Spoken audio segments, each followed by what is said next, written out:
Fearful. You're saying that actually there are people born in this country that also are a drain and a burden to our system, to our infrastructure, to et cetera, but actually they're allowed because they're English. We can't get rid of them. Right. They're allowed because they're white.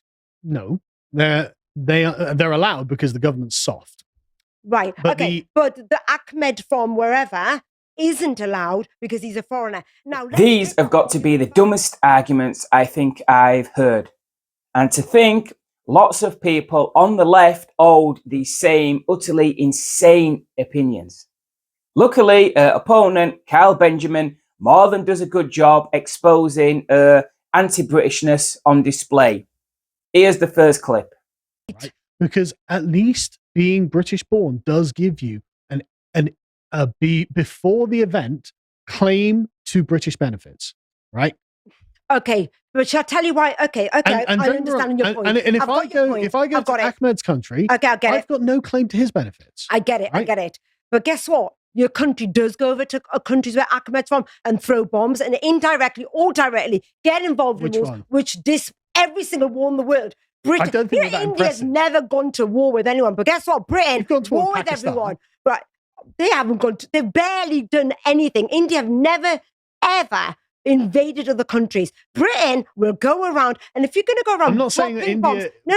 Let me finish. It matters a lot because if Britain, with a history of their involvement in wars that have got nothing to do with them, if you're going to throw around bombs indirectly or directly, so we have to give them benefits.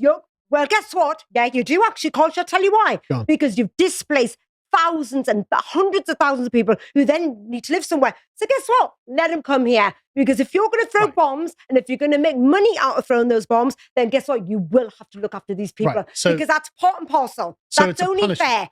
It's not a punishment. You punish them by killing them, by killing their ancestors, by killing their people. And by the way, their homes are gone, their infrastructure's gone, they've got no hospitals, they've got no this, and then they're in refugee camps. Where do you want them to go, Carl, if this country threw bombs on them? Well, I don't agree that this country did just throw bombs on them. Right? Really? Iraq? Yeah, I don't agree. Iraq? Yeah, sure, in Iraq. Yeah. Right, well, sure. But most of our refugees aren't from Iraq. 500,000 people were killed in Iraq. And you're saying why are most of our refugees Albanian then?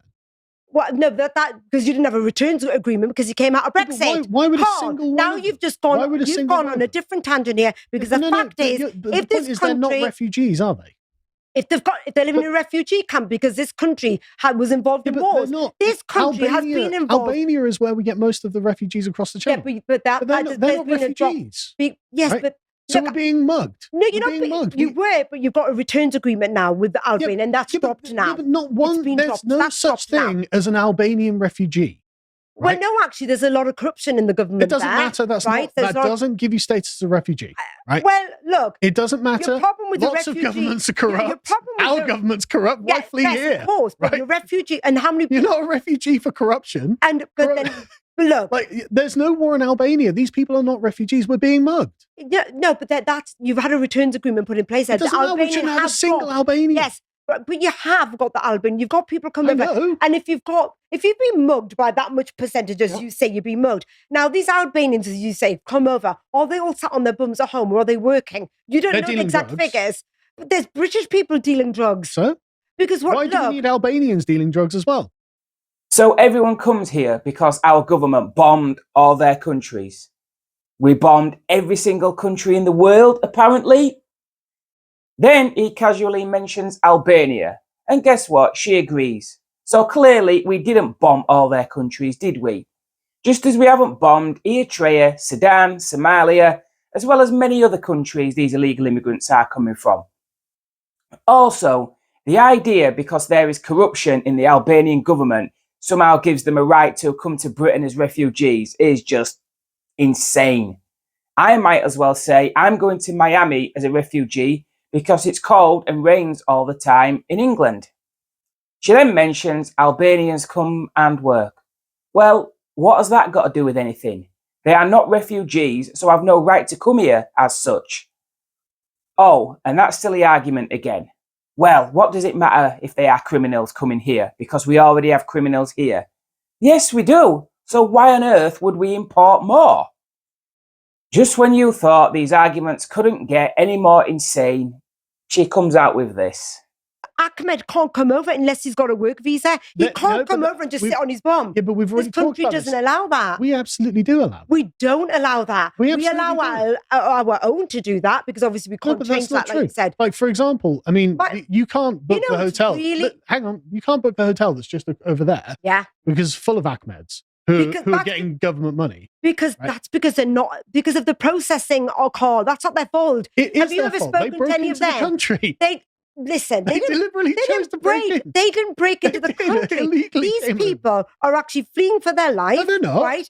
They want to work. If you actually, the term refugee should exclude men. They're the ones who come and work because guess what? They shouldn't be able to be refugees. But I tell you what, when my dad and uncles and everyone came over, it was 10 men that all came over first. Sure. My mum and my aunties all came over about 3-4 years after that. So the men come over because they're set up. They set up, they do the work because my mum was at home with my brother, my elder brother. And then she came over and then my other brother was born about 8 years after because that was the gap that they had to come over, work, get a house and get some money in and then bring them over. So the 47% on social housing haven't done that. But I do, look. No, because this is the thing, right?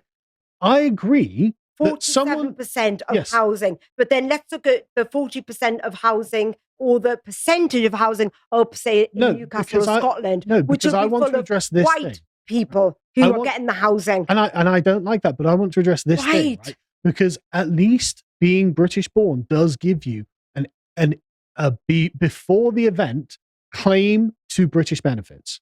What? So let me get this straight.